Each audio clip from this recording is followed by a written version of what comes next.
네, 야당 내 갈등이 일파만파 커지고 있습니다. 비노 진영의 수장인 김한길 전 대표가 침묵을 깨고 문 대표의 결단을 촉구하고 나섰는데요.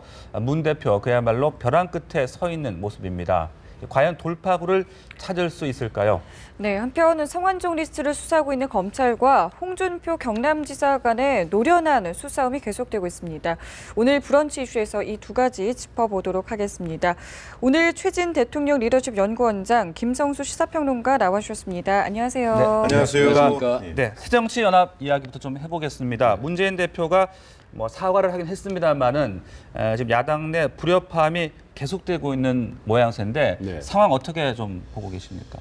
지금 거의 화산으로 지금 1차 폭발을 하고 지금 2차 대형 폭발을 기다리는 상황입니다. 지금 새정치연합이. 그래서 지금은 일시적으로 위봉적으로 억누른 단계가 아니고 빨리 대피해야 될 정도로 지금 심각한 상태입니다. 말하자면 한자로 하면은 사면초가가 아니라 거의 오면초가일 정도로 예. 민심, 호남, 언론 할 것 없이 비노기 할 것 없이 모든 세력들이 문재인을 중심으로 한 친노로부터 지금 등을 돌린 그리고 등을 돌린 상태에서 포화를 쏘는 상태거든요. 지금 적당히 넘어가면은 곧 동교동계라든 구민주교들이 한 600명이 모여서 임시 전당대회를 소집하는 걸 촉구하겠다는 거 아니겠습니까? 그래서 지금 벼랑 끝 정도가 아니라 벼랑 끝에 달려있는 나무에 한 손을 잡고 매달릴 예. 정도로 정말 아슬아슬한 상태이기 때문에 빨리 뭔가 비상의 대책을 내야 되는 그런 상황인 거죠. 네. 예, 실제로 그렇게 그 당의 내홍이 정말 극심해져 있는 그런 상황이다라고 하는 것은 지금 여러 가지 그 증거들을 보면서 확인할 수가 있습니다.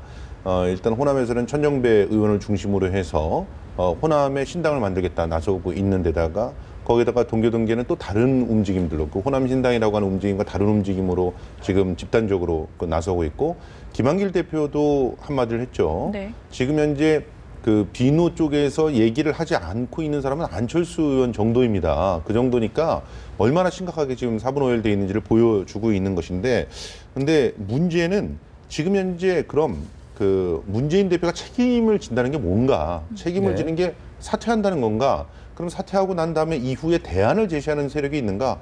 그게 더 걱정이 된다는 것이죠. 그런 측면에서 그 민심의 입안을 붙잡을 수 있는 확실한 대안들, 이런 걸 준비해야 될 그런 시점에서 오히려 내용이 깊어지고 있다는 것이 야당의 더 큰 문제다, 이렇게 볼 수가 있겠습니다. 네, 방금 말씀하신 대로 이제 김한길 전 공동대표가 문재인 대표에게 이제 결단을 하라고 촉구를 했는데 네. 이 발언은 어떻게 해석을 해야 될까요?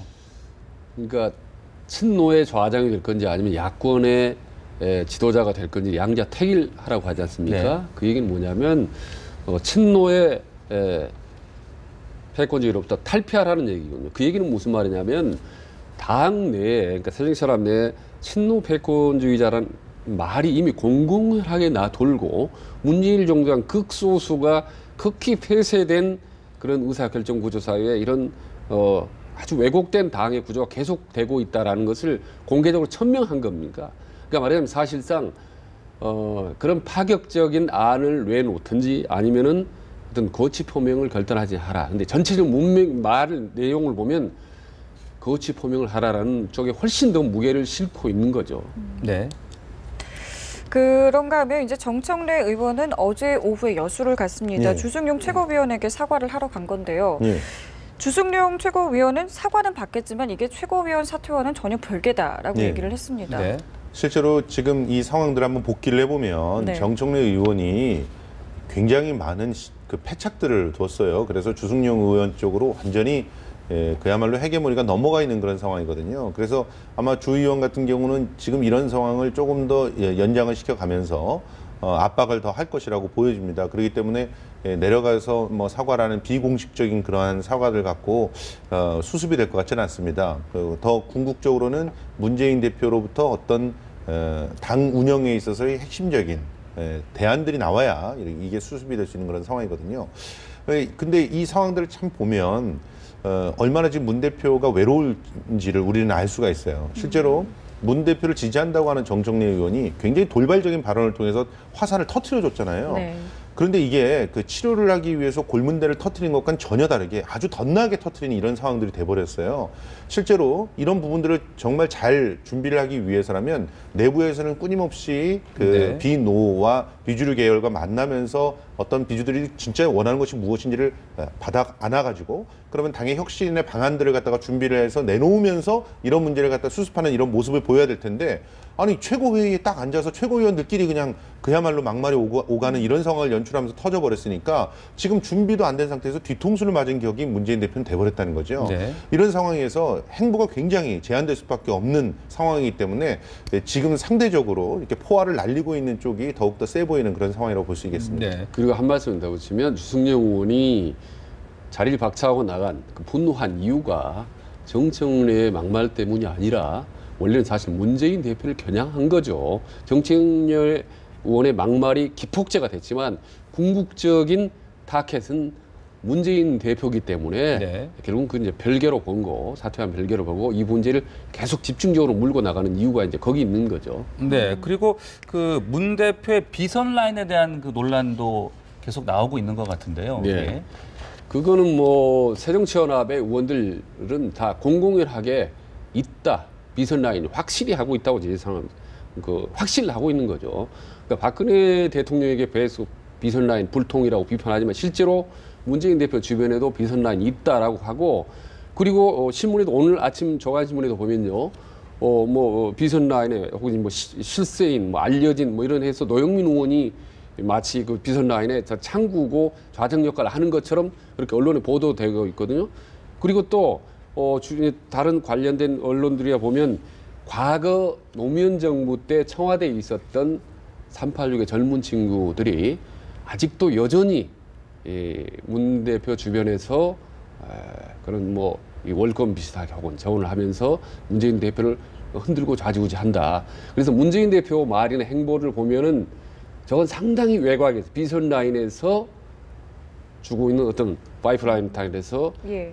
마치 때로는 허수아비처럼 움직이는 게 아니냐라는 그런 불신 의혹을 강하게 가지고 있는 게 사실입니다. 새정치연합 내에서 상당한 의원들이 이거는 정말 아주 중요한 문제인 거죠. 주승용 의원도 재갈국면까지 언급하면서 문재인 후보가 비공개하지 않냐, 그러면서 공개로 해야 된다라고 얘기할 정도이기 때문에 이 부분에 대한 불신들이 그동안 차곡차곡 누적돼 오다가 요번에 터져버린 거죠. 네. 지금 뭐 지도부 입장에서도 뾰족한 수가 있을까라는 생각이 드는데요. 어떻게 좀 수습을 해야 될까요? 뾰족한 수가 있죠. 실제로 지금 이런 의혹들이 일어나고 있는 것들 몇 가지 정말 바로미터를 대면 다 나오는 겁니다. 비선에 대한 것은. 예를 들어서 최고위 회의라든가 혹은 그 관련돼 있는 조직의 회의에서 합의를 하거나 결정한 사항들이 갑자기 그 다음날 뒤집어진다든가 하면 분명히 비선이 있는 거예요. 이번에도 보면은 그 여야와 그 이해 당사자가 합의를 해가지고 공무원 연금 개혁안을 통과되지 않았습니까? 그런데 그거를 어디선가 뒤집었잖아요. 이건 분명히 뒤에서 압력을 넣는 데가 있다는 겁니다. 동일한 상황이기 때문에 지금 현재 비노에서 자꾸 공개를 해야 된다, 공평하게 해야 된다, 공정하게 해야 된다 이런 얘기를 하는 이유는 분명히 같이 합의를 한 내용들과 다른 내용들이 갑자기 회의에서 튀어나온다든가 뭔가가 관철된다든가 이런 일들이 벌어지는 거예요. 특히나 이번에 보궐선거에 있어서 후보자 결정하는 것도 형식적으로는 아래로부터 올라오는 그런 모양새를 취했지만 실제로는 많은 주변의 조언들과 충고들이 있었음에도 불구하고 지금 어떤 형태로든 그렇게 그게 결과적으로 또 자기 개파를 강화하는 그런 형태로 갔단 말이에요. 이런 상황들을 그 비선이나 이런 걸 전제로 두지 않고 해석을 할 수가 없으니까 문제가 벌어지는 거라면 예. 그럼 확실하게 드러내놓고 있으면 됩니다. 그리고 그 정상적인 그런 공개되어 있는 조직에서 벌어지고 있는 논의가 중심이 되어서 일을 하겠다. 네. 비공개 회의 같은 거 만들지 않겠다. 몇 가지 그 약속들과 선언들을 하면 문제를 상당한 부분 해결할 수 있다고 저는 생각하거든요. 지금 사퇴는 오히려 대안을 없애는 그런 일들이 될 수 있기 때문에 실제로 누가 네. 그럼 또 이 국면에서 비상대책위원회 조직하고 이러다 보면은 그냥 총선은 날아가는 거거든요. 그런 걸 생각한다면 지금 흔들기를 하고 있는 게 양쪽입니다. 한쪽에서는 친노들에서도 흔들기를 하고 있어요. 문재인 대표를 자기 편으로 자기 입맛대로 갖고 가기 위해서. 또 한쪽의 비노에서는 또 흔들고 있어요. 그것도 역시 자기 입맛대로 갖고 가기 위해서인데 이런 흔들기를 끊을 수 있는 것은 정말 공정하고 그 공개적인 석상에서 회의를 통해서 결정을 하면 되거든요. 그런 일들이 좀 벌어졌으면 좋겠어요. 저는 이제 그 약간 좀 생각이 다른 부분이 있는데 일단 문재인 대표는 왜 자기에게 사퇴까지 요구하는지 이 부분에 대해서는 정확히 진단을 해야 됩니다. 단순히 4대 0으로 보궐선거를 졌기 때문에 물러나라. 저는 이것만은 아니라고 봅니다. 그러니까 그런 점에서 김한길 대표가 물러났던 당시 상황하고는 상당히 좀 다릅니다, 사실은. 예. 왜냐하면 이게 조금 전에 말씀드린 친노 패권주의라는 이 불신과 강한 불만들이 이미 문재인 대표가 되기 전부터 이미 지난 대선 후보가 됐을 때부터 누적돼 왔던 거거든요, 이게. 그러니까 이게 몇 년 된 겁니다, 사실. 그러다 이번에 폭발한 거기 때문에 문재인 대표는 이번에 근본적인 치유책을 제시하지 않고 아까처럼 적절하게 말이지 않습니까? 그러니까 사안상 미봉책을 할 경우에 다음에는 엄청난 더 큰 화를 당할 수 있고 특히 내년 4월 총선 때 완전히 괴멸할 수 있다. 네. 이게 아주 광범위하게 퍼져 있습니다. 새정치연합 내에. 그리고 심지어 호남 내부까지. 호남이라는 게 지역적인 광주가 아니라 서울 수도권까지 다 퍼져 있기 때문에 요번에 정말 멀리 보고 한번 큰 수를 두려면요. 문재인 대표가 정말 아주 파격적인 하고 깜짝 놀랄만한 파격적인 그런 대책을 내세우지 않으면 계속 이 문제의 어려움은 말물고 들어가고 말처럼 빠져나오면 빠질수록 올무처럼 얽혀 들어갈 겁니다. 문재인 대표는. 네, 자 홍준표 지사 이야기로 좀 넘어가 보겠습니다. 어제 이제 경선 자금 관련 해명들을 했는데 또 새로운 문제점들이 드러나고 있어요. 그렇죠. 네, 그 국회 대책비를 횡령한 것이 아니냐.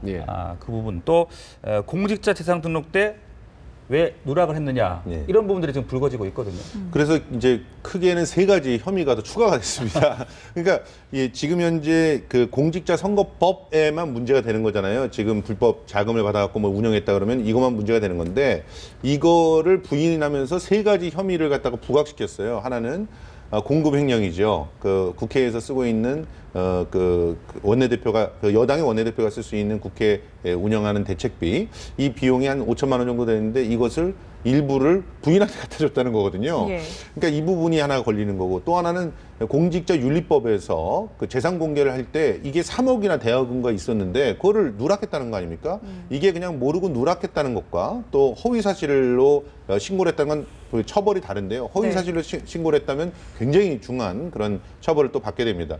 그리고 이제 3번째가 공직자 선거법이 들어가요. 그래서 이 대여금고에서 나온 돈이 정말 그 부정하게 이렇게 사용된 그런 것이라고 한다면 그것도 역시 공직자선거법에서 그 문제가 되는 것인데 이 3가지가 그런데 다 따져봐야 됩니다. 이게 뭐 국회 대책비 안에서도 직무수당적인 성격이 뭐 있다. 급여 성격의 직책수당이라고 직책수당. 했죠. 그러니까 그것이 얼마쯤 될 거고 얼마를 갖다 줬는지 이런 것들은 진짜 따지기가 굉장히 곤란하잖아요. 그래서 이런 부분을 또 따져봐야 되고 그리고 또 그 뭐 공직자윤리법에서도 누락이냐 허위냐 이런 것들도 따져봐야 되고 그다음에 공직자선거법은 지금 공소시효가 얼마나 있느냐 이런 걸 따져봐야 되는데 지금 현재 나와 있는 내용으로는 공소시효는 지났다 이렇게 보고 있기 때문에 이런 여러 가지 것을 놓고 율사 출신답게 굉장히 고도의 수를 던진 건 아닌가 이런 그 추측들이 좀 나오고 있습니다. 그 말씀을 이제 저도 연장선상에서 과연 이런 추가로 터져버린 것이 과연 자충수냐 평소에 말을 많이 하고 또 돌출 발언을 좀 홍 지사가 많이 했지 않습니까? 그래서 해명을 하는 과정에서 자기도 모르게 튀어나온 좌충수냐 아니면 조금 전에 말씀 나름대로 상당히 고도의 계산을 한 그런 노림수냐는 건데 지금 막판에 중요하서 하는 판에 홍준표 지사 혼자 얘기하는 거 아닙니까? 본인이 율사 출신이지만 또 막강한 변호인단을 꾸렸지 않습니까? 그런 정황으로 볼 때 저는 후자일 가능성이 높다. 다분히. 그래서 아까 공직자 그러니까 재산 누락이라든지 혹은 횡령 부분이나 이런 부분들은 상당히 논란의 여지가 있습니다. 말하자면 빠져나갈 여지가 상당히 있는 거죠. 그만큼 그런 점에서 큰 건을 좀 상쇄하기 위해서 작은 건을 터뜨린 나름대로 법조인 노련한 법조인다운 그런 노림수가 아니냐라고 해석을 해볼 수가 있는 거죠. 또 하나는 그리고 16대 대선과 관련돼서 또 공천 헌금이니 이런 얘기들을 갖다 같이 물고 늘어지고 있단 말이죠. 이거는 청와대에다 사인을 또 주고 있는 게 아니냐 이런 분석들이 있습니다. 그러니까 자 나는 빠져나갈 구멍도 이렇게 만들어놨어. 그러니까 공직자 선거법만 아니라면 나는 직이 떨어지지 않으니까 이런 다른 혐의들이 충분히 있다는 것을 얘기를 해주는 거죠. 그것도 특히나 SNS를 통해서 이걸 공개했다는 게 아주 의미심장한데 이게 말을 통해서 공개했다면 자충수일 가능성도 있겠지만 SNS는 누군가가 충분히 관리 감독을 하면서 글을 올릴 수가 있지 않습니까? 그런 측면에서는 노림수일 가능성들이 높고 이걸 통해서 뭔가 딜을 하고 있는 것 아닌가 하는 상황들이 보여질 정도로 마침 그런 상황에서 그 모 언론에서는 이제 지난 대선과 관련돼서 굉장히 엄청난 그 비밀 캠프가 운영이 되고 있었다. 그리고 그 캠프에서 쓰여진 돈들이 그 지금 보면은 그 신고한 그 돈과 굉장히 차이가 날 것이다. 이런 의혹들을 막 쏟아내고 있는 상황이란 말이에요. 그러면 청와대 입장에서는 굉장히 곤혹스러운 상황으로 빠져들 수밖에 없으니까 이런 딜들을 의혹이 딜에 대한 의혹들이 나오게 되는 그런 상황이라고 볼 수 있습니다. 자, 이렇게 성완종 리스트 파문이 계속되고 있는 가운데 반기문 사무총장이 또 방한을 합니다.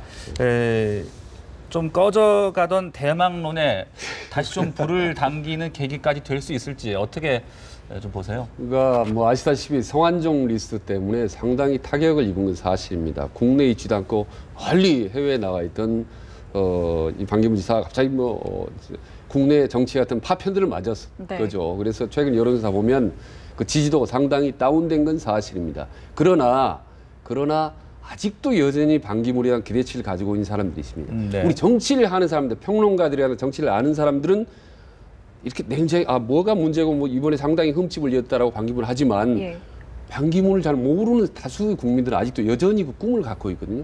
그리고 실제로 반기문에 대해 강력한 희망을 가지고 있는 지지층이 누구냐 하면 초등생들, 중학생들, 고등학생들, 주부들입니다. 아직도 그 사람들은 정치를 모르는 사람들은 여전히 뭔가 우리 정치를 바꿀 수 있는 희망으로 반기문에 대한 그 여지를 가지고 있기 때문에 성완종 리더십에 대해서 상당히 흠집을 입었지만 그래도 아직은 당분간 상당히 살아날 거라고 보고 또 국내에 옴으로써 다시 한 번 또 그런 부분들이 또 다시 또 상승세를 타고 주목을 받을 거라고 봅니다. 다만 아주 대통령이 그렇다면 될 수 있겠냐라는 부분은 별개로 그건 별개로 논의하고 여전히 살아있는 주자로서는 가능하다고 보는 거죠. 만약에 근데 이게 만약이라는 게 정치에는 없어서 그런데 이번에 공무원 연금 개혁이 청와대의 어떤 사실상의 거부권 행사라고 저는 생각을 하는데 그런 거부권 행사가 없이 일사천리로 가면서 전국의 주도권을 김무성 대표가 잡았다면 사실상 반기문 대표의 대망론은 사그라들었을 것 같아요. 그런데 지금 청와대의 이런 그 행보 때문에 김무성 대표가 상당히 입장이 난처해진 그런 상황이에요. 답보 상태로 빠지게 되는 그 합의들의 국면들이 있습니다. 이런 상황에서는 지금까지 좀 일사천리의 행보로서 인기를 얻었던 김무성 대표의 모습들이 훼손되면서 반기문 대표 쪽의 불씨를 다시 지피는 그런 일들로 작용할 수도 있다고 봅니다. 자, 이런 상황에서 지금 손학규 전 상임 고문의 이야기도 좀 해봐야 될 것 같은데 본인은 정계 복귀 생각이 없다라고 하고 있는데 요구가 좀 상당히 많은 것 같아요. 지금 상당하죠. 지금 뭐 강진의 흑집이 그 문전성시를. 방문자들 때문에 문턱이 달아없어질 것 같다. 흑집이 무너질지도 모른다. 뭐 이런 얘기들이 나오고 있는데 사실 이것도 만약입니다만 이 손학규 대표를 전 대표를 정계 은퇴를 하지 않을게끔 대우를 새정치민주연합에서 잘해줬더라면 지금 같은 상황에 대안이 확실히 있습니다. 문 대표가 대표를 하지 않더라도 손학규 대표 같은 정말 경륜이 있는 지도자가 나서서 내홍을 갖다 잠재울 수 있는 그런 어떤 역할들을 할 수가 있거든요. 사실 또 손학규 대표는 어려울 때마다 대표를 만나거나 어떤 중책을 맡으면서 그런 분열들을 잘 이렇게 화해를 했던 그런 경륜이 있는 분인데 그런 분을 내치고 나니까 지금은 대안이 없는 거예요. 그러니까 지금 이제 아쉬워서 막 찾아가시는 분들이 많은 것 같은데 이 야권에서 좀 명심해야 될 것은 자신의 자산이라고 생각하는 사람, 특히나 문재인 대표도 자산 아닙니까? 지금 뭐 김무성 대표한테 조금 밀렸다고 하지만 굉장히 오랜 기간 동안 대통령 후보 지지율에서 1위를 했던 자산을 저런 식으로 허비해서는 안 된다고 보고요. 그런 측면에서 이 손학규 전 고문의 복귀와는 무관하게 야권 내에서 자기 자산 관리를 어떻게 해야 될 것인지 하는 그런 고민들이 좀 필요한 시점이 아닌가 저는 그렇게 생각합니다. 저도 뭐 선 전 대표의 복귀 가능성이 저는 99%라고 봅니다. 그게 이제 그렇게 할 수밖에 없는 이유. 일단은 처음에 아마 지난 7.3 보궐선거죠. 바로 쿨하게 인터했던 부분들이 상당히 국민들에게는 좀 신선하게 다가왔다는 점이고 구질구질하게 빼지 않고 네. 심플하게 단순 명쾌하게 이 정계훈 퇴력한 부분이 상당히 좋은 인상을 남겼고 두 번째로는 절묘하게 칩거 지역이 전남 강진이라는 지역 그리고 그 동안에 칩거 기간 동안은 상당히 외부와 단절되고 혼자 생각하고 또 좀 뭔가 성찰하는 그런 이미지가 좋았고 그리고 세 번째는 이제 마지막 말씀드렸다시피 어떻게 보면 그 여야 떠나서 정치적인 자산인 거죠. 인적 자산인 거고 또 새정치연합에 실제적으로 대안이 없습니다. 대안이 없는 상태에서 보통 대선 주자들이 심각한 위기를 겪으면 한 1년 정도 칩거를 합니다. DJ라든지 과거 정동영이라도 보면 그렇다 보니 지금쯤은 복귀할 정도 자신 시점이 됐고 또 구기동의 집을 이렇게 마련한 것들이 좀 자연스러운 그 복귀의 수순으로 오고 있다고 보고 또 그걸 크게 비판적으로 보는 시간은 적은 것 같아요. 자연스러운 그런 현상으로 받아들여집니다. 네, 알겠습니다. 두 분과 말씀 여기까지 듣겠습니다. 고맙습니다. 고맙습니다. 감사합니다.